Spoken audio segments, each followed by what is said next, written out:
Foundations of Amateur Radio. Training is a word that is steeped in tradition. It conjures up images of classrooms, teachers, chewing gum stuck to the bottom of your desk, and being called upon to attend the front of the class to explain something based on the misapprehension that you did your homework.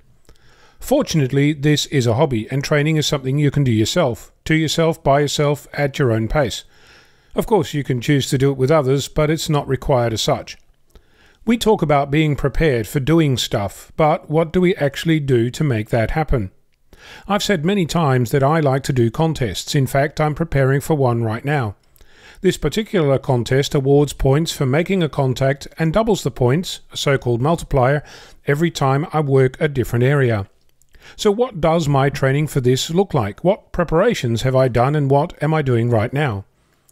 My first step was to read the rules, the specifics of what is prescribed, what is permitted, and what is counted and what isn't. This sets up the training ground, the framework under which I have to operate my station. My next step was to pull out a map and draw the boundaries of the areas that affected my score, showing those regions that I'd likely be in and likely make contact with. The crucial part for this was to see where the boundaries were, because it's likely that while driving around, having situational awareness will play a good part of being successful. Then I looked at the band conditions. I set up with my multi-band antenna, a multi-tap outbacker, and set it up on 4 HF bands that I'm allowed to operate on: 80 meters, 40 meters, 15 meters, and 10 meters. I set out to make a single contact with each, based on another station a couple of kilometers up the road. We both have vertical antennas to increase our chance of success. Based on that, I determined a few things. 1. That this particular antenna and my car make for some pretty specific directionality on some bands. 2. That 10 meters and 15 meters were working close in, but not 20 kilometers away. That 80 meters sort of worked, but that 40 meters was a winner.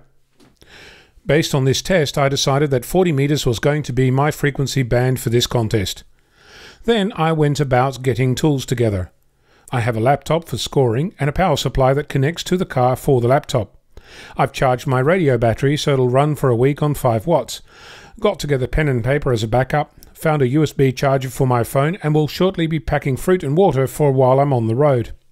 Last night I fueled up the car, ready for the contest, and this morning I dug out a few spare antennas in case one of my friends is able to come out and play on air as well. I've looked at the map closely, did maths on how best to operate, added markers to my map where good operating positions might be found. Likely they're completely rubbish, but going there is when I'll find that out. I've told others what I'm going to do, encouraged others to get on air and play, and by the time I start I'll have had a healthy lunch, a hot shower and comfortable clothes to keep me on the road. I've packed a warm coat, gone through the contest in my mind to see if I can think of other things I might need. All this is only the precursor to actually doing the contest.